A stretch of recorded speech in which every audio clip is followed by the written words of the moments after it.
Hey YouTube, Jeep and Bubba here, and well, today I wanted to do a video about my Jeep Comanche. Now, I bought this Comanche, I don't know, a couple months ago. I did a video about it right after I bought it, and well, here's a picture of what it looked like. Stock as far as the lift was concerned, it only had fourth gear working, and it was green mildewy. Well, we've been working on it over the last few months or so, and well, a lot's changed. I wanted to walk you through it. And right now, I am really close to only being in about $3 grand, including what I paid for the Comanche. And I'm going to show you how you could possibly do that as well, because I'm about to start doing some upgrades on here that's going to take that number up a little bit higher. So I was going to walk you through what we've done so far, and well, just show you what's going on with it. All right, here you go, guys. Now, you're going to notice right off the bat that the paint job has changed. Now, let me show you something. This is kind of that green that you guys saw before, right up here. Well, I started picking one day. I think it was actually right in this corner. And I noticed that this paint was underneath. And so I got some advice from S3 Woolley, and he got it from a friend of his named Bryson. And Bryson told us use oven cleaner and you could strip off bad paint, you know, thin paint. And that's what I did. I used probably about like 80 cans of oven cleaner and a power washer, and we got this paint job out of it. Now, it's not amazing, but it's definitely better than the mildew green. I still need to do some waxing and some work on it, but I think it just looks good, nice and dirty. Let's start from the nose and work our way around. I did some cheapo Amazon lights, wanted to keep in the budget, and then I went ahead and just repainted the bumper and the grill just to give it a little bit better look.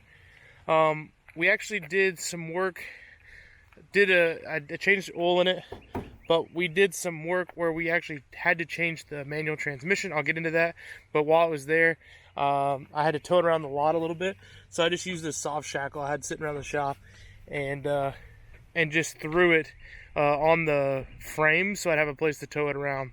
So that's just kind of something I did temporarily at the shop that's kind of hung on.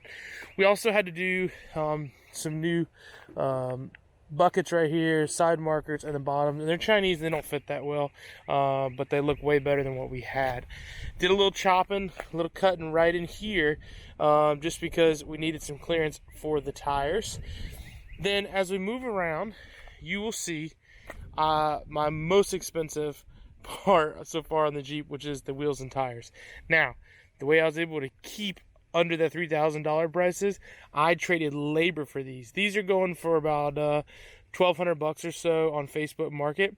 This is a Jeep JL Wrangler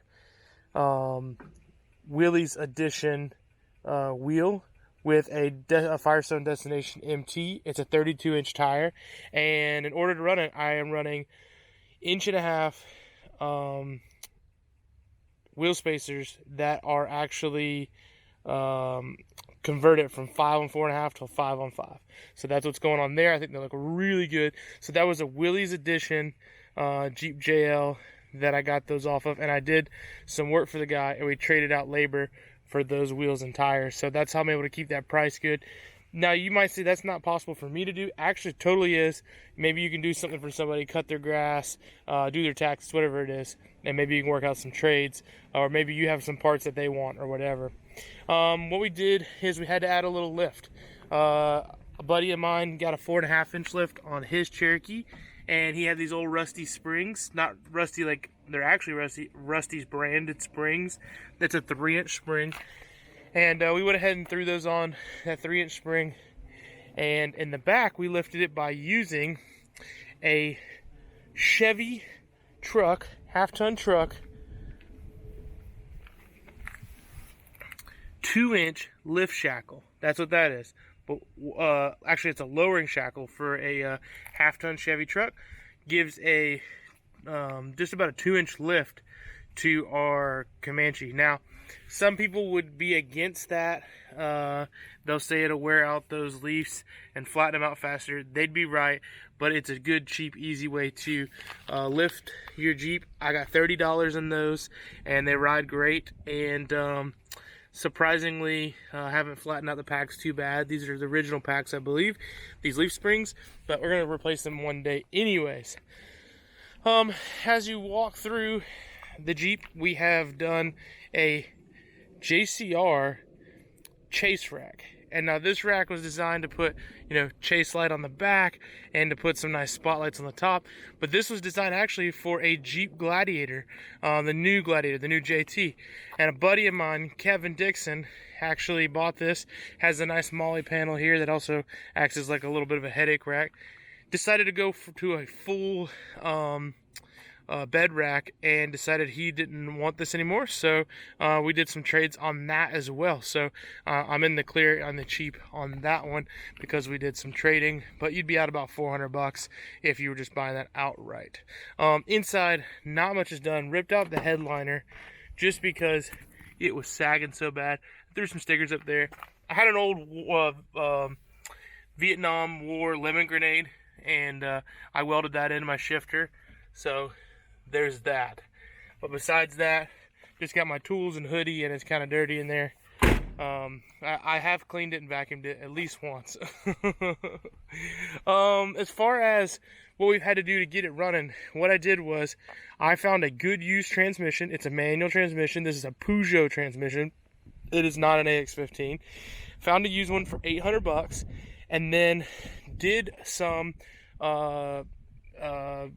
basically got a little bit of a sponsor deal, did a little industry trade. So basically did a industry deal with Spec Clutch, and we put a Spec Clutch in here. Had to buy a flywheel, just picked that up from Rock Auto or AutoZone or something like that. And yeah, we threw a Spec Clutch, just the level 1 kit in there, nothing crazy. And so we did the Spec Clutch and all new fluids and everything, and got that new transmission in, and so far so good. Okay, let's keep walking around. So one thing that we did was I knew I was going to need some longer shocks.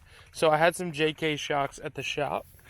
And I don't know if you guys can see that, but those are JK shocks in the front. They bolted right in. And then the only other thing I had to do is I had to put a track bar in. I just went with OEM. But I am going to be changing to Rubicon Express, and then everything else is going to be cab fab. I'm going to need some brakes. Probably needs a tune-up. Now in the back, I pulled off the rear bumper, and if you have a Comanche or you know Comanches at all, there is a spare tire holder that goes right in here. I cut all that metal out because I did not like the way that looked sitting there. Eventually want to run a JCR off-road bumper back here, but for now I'm just rocking the pre-runner style, and I just self-tapped my license plate in there. Also, I don't know how well you can see it, maybe this will focus, but those are Jeep JL rear shocks. I got plenty of those sitting around the shop. They cost me absolutely nothing. All I had to do was ream out the eyelets, because these are like outboarded style shocks. They needed to be a little bit bigger for the stud that's on there. So anyways, that's what we did. So we have Jeep JL shocks on the back. Now as far as this lift kit is concerned, it is a little bit taller in the back, right? You can see, we are parked on an angle, but you can see there's a little rake a little higher in the back. So as far as performance stuff that we're going to be changing out soon, I got crossover steering from Cab Fab going on. Also going to be doing that Rubicon Express track bar. Going to be doing the stage 1 Cab Fab control arms, upper and lower. And then I'm swapping out to a Rubicon Express 4.5-inch spring in the front. So we'll be raising that up to match. You can kind of tell the rake right here. So we're going to be fixing that rake, lifting it up a little bit in the front, and kind of needs it anyways because we're scrubbing just a little bit on these tires. So I'm really liking these tires. They're kind of a pizza cutter style tire, and I think it fits the Jeep well. So 32s, about 4.5 inches of lift, and it's just basically parts that were around my shop or stuff I've traded for. People are getting work done, and I'm like, hey, what are you doing with that headache rack or that chase rack? What are you doing with those wheels and tires? Taking old suspension parts and putting it together out of my own pocket. I'm out about $3,000. Now I did a deal, like I said, with Spec Clutch, and did some trading here and there. But if I were to come all out of pocket for everything, we might be around $5,000 or so. But this truck right here is just raising in value every day. I'm sure I can get 100% of that money back. Now, what I'm going to be doing in the future is JCR bumper in the front, adding a winch, gonna do a JCR bumper in the back. Right now we just got raw metal in the back, and I got like a tire I've got a mount of spare for a buddy. We're gonna do a some kind of Line-X or Raptor liner or something like that in the bed, spray and bed liner. Gonna add some lights to the old Chase Rack, and just gonna drive it. I've been doing a lot of miles on it lately. It's been holding up. We're gonna do tune up here shortly. And you know, I did have to do a water pump and a thermostat recently, so we did the hoses while we did it, and not too bad at all. So yeah, I'm probably at about $3,200 in this thing right now. That's awesome for something I've wheeled, and we used it on the trail cleanup day. The last video we did, last trail cleanup day, over at Nimble Wheel, did fantastic. And now I'm going to do some brakes here soon. So I'm going to put a couple, you know, I'm going to have a little bit of money going into this thing. But I totally think it's going to be worth it. A lot of fun. And this thing's going to be used mostly for our trail cleanups. And mostly just as a shop truck. Ride around, pick it up wood, stuff like that. And right now, my LJ is actually getting a lot of work. And this has been my daily. And it's been holding. So anyways, yeah, I've been driving this as a daily, and it's been holding up just fine. It's kind of funny. I'm in this old abandoned neighborhood by my house, and there's a deer running right behind me. So I stopped for a second to stare at it. Anyways, yep, this Comanche's been riding great, shifting pretty decent, and really like the way it's looking, like the color. Really think what I need to do is finish stripping that roof and take everything that's chrome and make it black, and then go in here and really polish this thing up, and then just let it get dirty and let it get used. And you know, once the LJ's back up and running, this is probably going to get parked a little bit more, but we're definitely going to use it on trail cleanups, fill that bed with trash, get the, you know, trails clean, that kind of thing. And long term, I'd like to build it into a nice rock crawler. You know, maybe do some long arms on it, obviously go with some bigger tires, different axles, stuff like that. But for the next year or two, while I'm building Black Bear Off-Road, and cash is king when you're running a business, this thing's just going to be great to have, do easy trails. I'll tell you this, with these 32-inch tires, a gravel road is fun. You know, like you can kind of slide around a little bit, stuff that's not hard on 35s and 37s.